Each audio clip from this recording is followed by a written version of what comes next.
Bonjour à tous, j'espère que vous allez bien. On se retrouve aujourd'hui pour le Pumpkin Autumn Challenge, donc rendez-vous annuel que l'on retrouve à la rentrée. C'est un challenge organisé par Guimauze, de la chaîne YouTube Les Terriers de Guimauze. Je vous mets en barre d'infos sa vidéo dans laquelle elle présente le Pumpkin Autumn Challenge. Et aujourd'hui je vous retrouve pour vous présenter ma pile à lire. C'est un challenge qui pour moi rime avec automne mais aussi rentrée, puisque là, soyons honnêtes, on n'est pas encore dans l'automne, il fait encore bien chaud, bien beau, on est encore sur un temps très estival, mais j'ai quand même envie de faire des lectures de rentrée. Et surtout je suis déjà en train de me projeter sur les lectures que je vais faire dans les mois qui viennent, quand il commencera à faire un peu plus gris. Donc j'ai regardé un petit peu les menus et je me suis constitué une pile à lire que, comme d'habitude, vous le savez, je ne suivrai probablement pas. Mais ça me permet de fouiller un petit peu dans ma bibliothèque et de découvrir des petites pépites cachées. Donc c'est parti pour vous présenter les menus et ce que j'ai choisi comme lecture pour chaque catégorie. Tout d'abord dans le menu Automne frissonnant, la première catégorie c'est Ghost Hunt, avec les mots-clés exorcisme, chasseur de sorcières, enquête et possession. Pour cette catégorie, je compte lire Ce qui nous hante de Sacha Bazet, qui est sorti aux éditions Naos. Je ne sais pas de quoi ça parle, il y a le mot hanté dans le titre. On m'a confirmé qu'il rentrait dans cette catégorie parce qu'il y a notamment une enquête et des fantômes. Donc parfait, j'ai vraiment hâte de le lire, ça fait un petit moment qu'il attend dans ma palle, quasiment depuis sa sortie puisque je l'ai eu pas très longtemps après. Donc je me dis que c'est la période idéale. C'est un livre que je me garderai certainement pour fin septembre, début octobre, quand j'aurai vraiment envie de me lancer dans les lectures fantomatiques. Ensuite on a Le portrait du mal, donc il faut une couverture ou une affiche sur laquelle un visage sinistre est dessiné. Sinistre ou pas, puisque le mot sinistre est entre parenthèses. Donc pour cette catégorie j'ai choisi Le Tribut des Dieux, le tome 1 Octavia de Gwen Guillou. Alors je l'ai déjà lu en épreuve non corrigée, même avant les épreuves non corrigées d'ailleurs. Donc la version que j'ai lue n'était pas la version finale. Donc j'ai hâte de le relire et de redécouvrir cet univers. Et donc on a un visage ici, il n'est pas sinistre mais on a un visage. On est sur une histoire de dieu, de magicien. On va suivre Octavia dont les mères sont mortes, brûlées dans un incendie, son frère aussi, et elle y a réchappé de peu. Et elle va du coup rejoindre l'académie de magie et essayer de trouver un moyen de faire revenir ses mères et son frère à la vie. Et c'est une histoire assez sombre avec un personnage qui est un anti-héros, donc le genre de choses que j'adore. Pour la catégorie suivante, donc des Sakuma Drops au milieu des lucioles, les mots-clés sont historique, drame, biographie, mémoire et frères et sœurs. Clairement, avec tous ces mots-clés, je pense que je peux faire rentrer à peu près toute ma bibliothèque juste dans cette catégorie. Et donc j'ai mis dedans Le Nom du Vent de Patrick Rothfuss, c'est un tome 1 que l'on m'a offert pour mon anniversaire, que l'on m'a chaudement recommandé, plusieurs personnes me l'ont recommandé énormément, et mon ami Alison m'a dit qu'il rentrait dans cette catégorie, donc voilà, j'ai pas posé plus de questions, de toute manière je comptais le faire rentrer dans ce challenge, puisque c'est un livre que j'ai prévu pour la rentrée. Et du coup, à part que c'est de la fantaisie, je ne sais rien.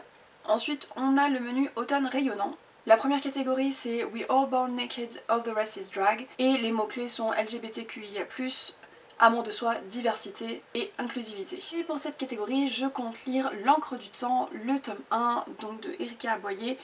Et je l'avais déjà mis dans ma palle de cet été, il me semble. Donc il s'agit d'une romance entre deux hommes qui sont dans le même univers que Promesse tenue. Donc notamment Clément, que l'on a déjà rencontré donc, dans les deux tomes de Promesse tenue, qui est un personnage que j'aimais bien, donc j'ai hâte d'en savoir un petit peu plus et de découvrir son histoire d'amour avec Seven. La catégorie suivante c'est You Cannot Eat the Money. Les mots-clés sont écologie, anticipation, post-apocalyptique et science-fiction. J'ai plusieurs livres de science-fiction que j'aimerais bien lire dans les mois qui viennent, mais il y en a un qui va prendre la priorité parce que je l'ai commencé, je l'ai mis de côté et qu'il est temps que je le reprenne. Il s'agit de Dune, le tome 1, donc de Frank Herbert. Et voilà. En fait, à chaque fois je le mets de côté parce qu'il pèse une tonne, il est trop lourd, il est trop long. Du coup, je peux pas le mettre dans mon sac à main et c'est pas pratique. Et j'ai tendance du coup à le mettre de côté.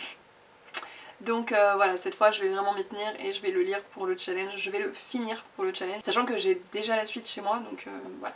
Ensuite pour la catégorie Le don des Merryweek, les mots-clés sont bienveillance, amour, aider son prochain, guide, sororité, relation et guérison. Et j'ai mis Anne, donc Anne d'Avonlea, qui est la suite de Anne de Green Gables, de Lucy Maud Montgomery.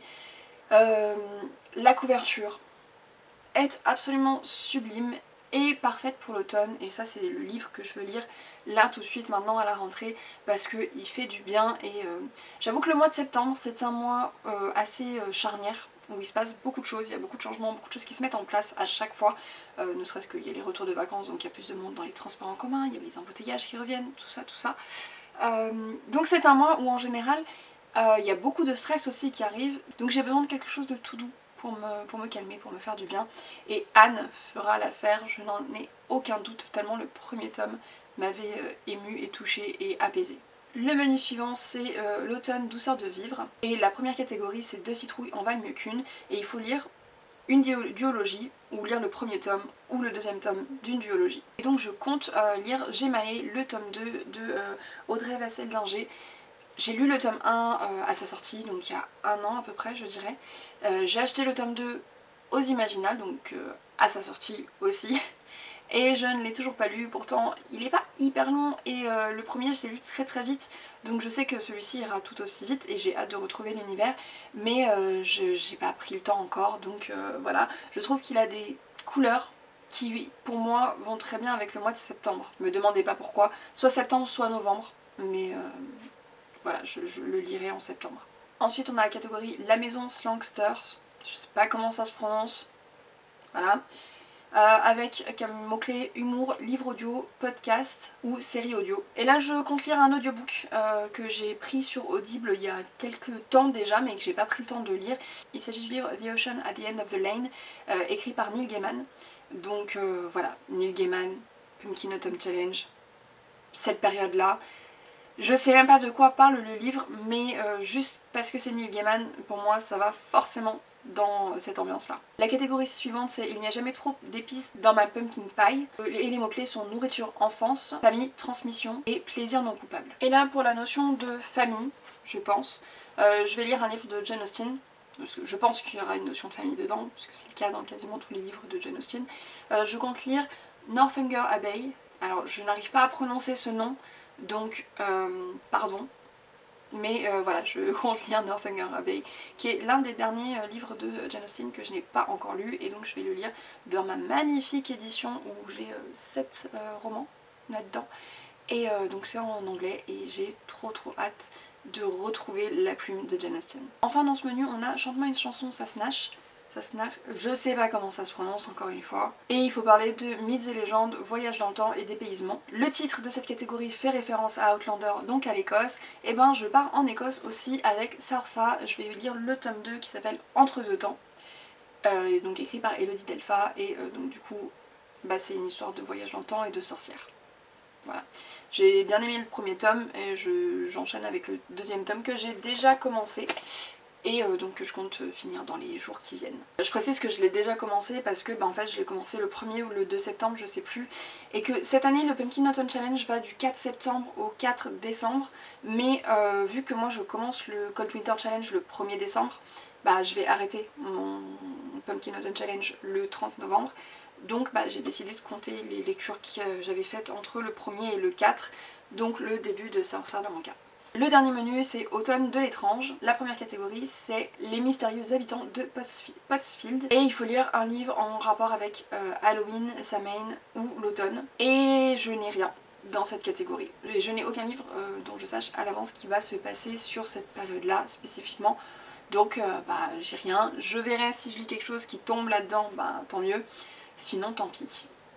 Voilà. Certaines catégories je peux mettre absolument toute ma bibliothèque dedans, et celle-ci j'ai aucun livre qui soit pile sur cette période là, donc on verra. La catégorie suivante c'est La cueillette des champignons, et les mots-clés sont forêt, récolte, poison et petit peuple. Et là on m'a conseillé de mettre Nevernight de Jack Christophe, donc le tome 1 que j'ai en anglais, et je sais pas, je crois que c'était par rapport au poison que je pouvais le mettre dedans, mais je suis plus sûre.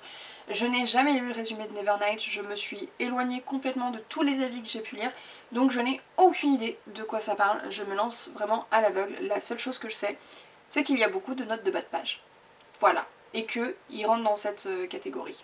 Ensuite on a la catégorie In the Dark a Hero Call, et les mots-clés sont Dark Fantasy, ambivalence, quête, duplicité, pouvoir, obscurité, lumière, destinée, loyauté et mauvaise influence. Il y a de quoi faire. Et là j'ai mis Jonathan Strange and Mr. Noel de Susanna Clarke, que j'ai commencé aussi en début de semaine. Je le lis alors à moitié en français sur cet exemplaire énorme, et sur ma liseuse je l'ai en anglais. Du coup j'alterne entre les deux. Et voilà, comme vous pouvez le voir, je me suis mis des grosses bricasses dans ce challenge. Et enfin la toute dernière catégorie de ce challenge, alors je vais la lire parce que je peux pas la retenir.